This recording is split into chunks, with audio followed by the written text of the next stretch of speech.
ஸ்ரீகிருஷ்ண பகவான் தன்னுடைய ஏழை நண்பனான பிராமண குலத்தில் பிறந்த குச்சேலன் என்பவரிடம் அவில் பொதியை வாங்கி தின்றார். இது நட்பின் உறவை வெகு தெளிவாக காண்பிக்கிறது. வெளிநாட்டில் இருக்கும் நம் பிள்ளை குழந்தைகள் லீவு விட்டால் ஓடோடி வருவது நம்மை போல் முதியோர் இல்லத்தில் இருக்கும் தாத்தா பாட்டிக்கும் அப்பா அம்மாவுக்கும் தான்.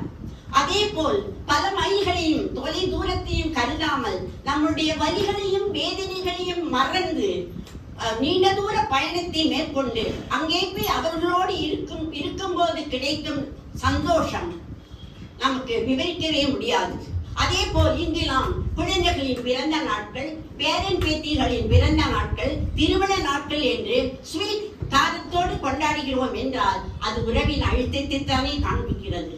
நாம் எல்லோரும் இந்த பரிபாலனாவில் ஒரே குடும்பமாக வசிக்கிறோம். நமக்கு phase 2 வேண்டாம், phase 3 வேண்டாம், எல்லாம் எங்களுக்கு phase 1 வேண்டும் என்று சொல்கிறோம். நமக்குள் அபிப்பிராய பேதங்கள் இருக்கலாம்.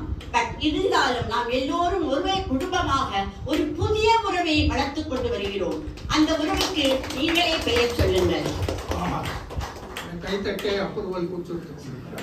அடுத்ததாக உறவு என்பது பணம் என்பது முக்கியம்தான். ஒருவர் வாழ்வில் பணம் இல்லாமல் வாழ முடியாது, அதை நானும் சம்மதிக்கிறேன். ஆனால் பணம் என்பது வாழ்க்கையே அல்ல.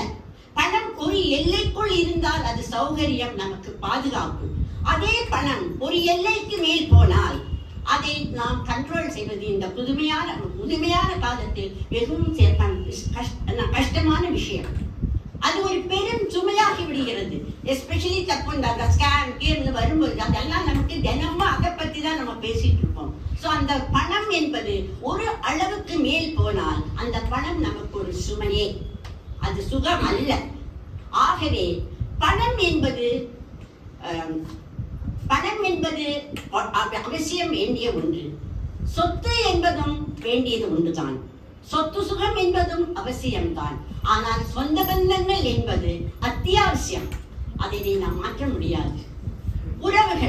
உறவுகளிடையே சண்டை இருக்கும், சச்சரவு இருக்கும், கடும் சொல் பேசுவோம், வாக்குவாதங்கள் வரும், எல்லாமே வரும்.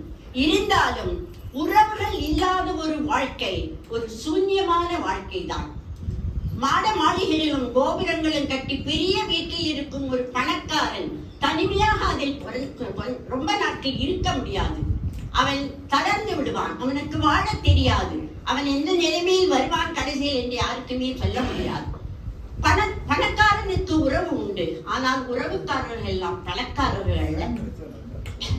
உறவு என்று சொன்னால் நாம் அத்தனை உறவுகளையும் ஒன்றாக நம்மளையே வைத்துக் கொள்ள வேண்டும்.